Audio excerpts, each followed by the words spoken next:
दोस्तों नमस्कार, आपका स्वागत है राधिक रीजनिंग यूट्यूब चैनल पर। जैसे कि हमने रीजनिंग टिप्स एंड ट्रिक्स को लेकर एक स्मॉल छोटे छोटे वीडियो हम यहाँ पे स्टार्ट किए हैं। सिलोजिज्म आपका लिया था, अब हम इनिक्विटी का एक क्वेश्चन हम डिस्कस कर रहे हैं और कुछ बच्चों का डाउट रहता है तो उसको लेकर हम डिस्कस यहाँ पे कर रहे हैं। इसमें फिर फर्दर आपके डाउट नहीं होना चाहिए, ठीक है। तो जैसे अगर हम इस सवाल की बात करें, एक आपके पास स्टेटमेंट दिया गया, तीन मैंने इसके रेस्पेक्ट में इस स्टेटमेंट के रूप में तीन केसेस मैंने बनाए हैं। इसमें दो कंक्लूजन है, इसमें दो कंक्लूजन है, इसमें दो कंक्लूजन है। Statement is common for all these three cases, right. अब जैसे बी से डब्ल्यू की अगर बात की जाए, तो बी से डब्ल्यू में अगर आप देखोगे यहाँ पे, है ना, तो बी से डब्ल्यू में अगर आप कंपैरिजन देखोगे तो आप क्या देख रहे हैं, गेटर के साथ नॉट इक्वल टू है। जब भी कभी गेटर के साथ नॉट इक्वल टू का कंपैरिजन आता है तो इसका मतलब है रिलेशन क्या हो जाता है, नॉट डिफाइंड। और रिलेशन अगर नॉट डिफाइंड है तो इसका मतलब मैक्सिमम पॉसिबिलिटी कंसीडर करोगे, और मैक्सिमम पॉसिबिलिटी का मतलब है गेटर लेस देन या फिर क्या इक्वल टू। आप देखोगे कि नॉट इक्वल टू है, फिर इक्वल टू की पॉसिबिलिटी कैसे बनी, बिल्कुल बनी, किसके बीच में, बी और डब्ल्यू के बीच में। क्यू और डब्ल्यू नॉट इक्वल टू है, लेकिन बी और डब्ल्यू के बीच में पॉसिबिलिटी बनेगी कैसे, देखो। एक बात सुनिए, सपोज करो अगर मैं आपसे कहता हूं B greater Q not equal to W, इसका मतलब क्या है, या तो क्यू बड़ा है डब्ल्यू से या फिर क्या है, छोटा।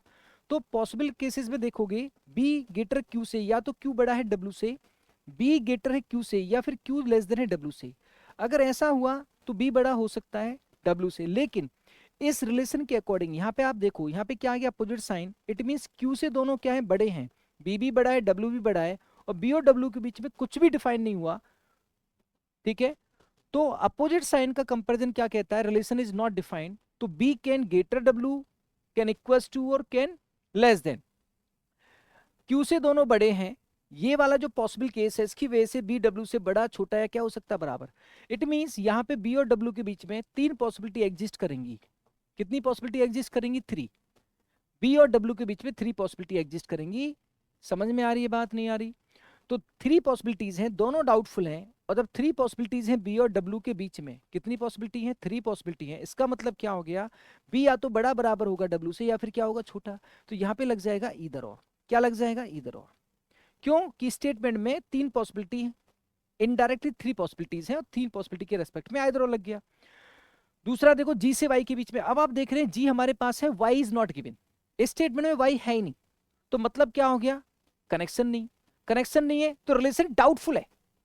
बेसिकली जैसे बी और डब्ल्यू के बीच में रिलेशन हमें डिफाइन नहीं हुआ, जब जब रिलेशन डिफाइन नहीं होगा हम मैक्सिमम पॉसिबिलिटीज की बात करेंगे।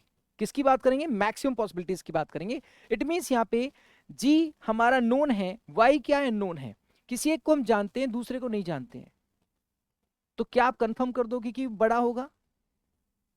आप मुझे जानते हैं, एक कोई पर्सन है घनश्याम, उसको नहीं जानते, तो आपसे पूछा गया क्या मैं बड़ा हूं घनश्याम से, आप कहेंगे भाई डाउटफुल। क्यों डाउटफुल, क्योंकि मैं छोटा भी हो सकता हूं घनश्याम से, बराबर भी हो सकता हूं। तो किसी नोन अननोन के बीच में मैक्सिमम पॉसिबिलिटी कितनी एग्जिस्ट करेंगी, three. if y is not given, y is unknown, g is given, g is known, but relation is not defined, तो मैक्सिमम पॉसिबिलिटी कितनी हो गई, तीन हो गई। तो g बड़ा बराबर हो सकता है y से, और क्या हो सकता है, छोटा हो सकता है। तो आंसर यहाँ पे भी क्या आ जाएगा आपका, आइदर और आ जाएगा। क्या आ जाएगा, आइदर और। बात समझ में आ गई। नाउ थर्ड केस में क्या है, जी और क्यू के बीच में कितनी पॉसिबिलिटीज है, यहाँ पे दो पॉसिबिलिटी है। कितनी पॉसिबिलिटी है, दो। अब जी या तो छोटा होगा क्यू से, या फिर जी क्या होगा, बराबर होगा क्यू से। अगर इस तरह का केस होता तो हम आइदर और लगा देते, छोटा होगा या बराबर होगा, गेटर तो होगा ही नहीं ना, गेटर का तो चांस ही नहीं है, क्योंकि स्टेटमेंट में दो पॉसिबिलिटी दी है। तो यहाँ पे ये तो हो गया डाउटफुल, और ये डेफिनेटली फॉल्स हो गया। अगर लेस देन और इक्वल टू की अलग अलग पॉसिबिलिटी देता तो हम कहते हैं आइदर और। अभी यहाँ पे हम आइदर और नहीं लगाएंगे, हम क्या बोलेंगे, नाइदर फर्स्ट नॉट सेकंड। क्या बोलेंगे हम, नाइदर फर्स्ट नॉट सेकंड। तो ये बात समझ में आ गई। एक छोटा सा केस लिया है हमने, जिससे कि हो सकता है आपके डाउट की क्लैरिटी हो जाए, छोटा मोटा डाउट है वो आपका क्लियर हो जाए। तो इन वीडियो के माध्यम से जो छोटे मोटे कंसेप्ट हैं वो आपके क्लियर हुए।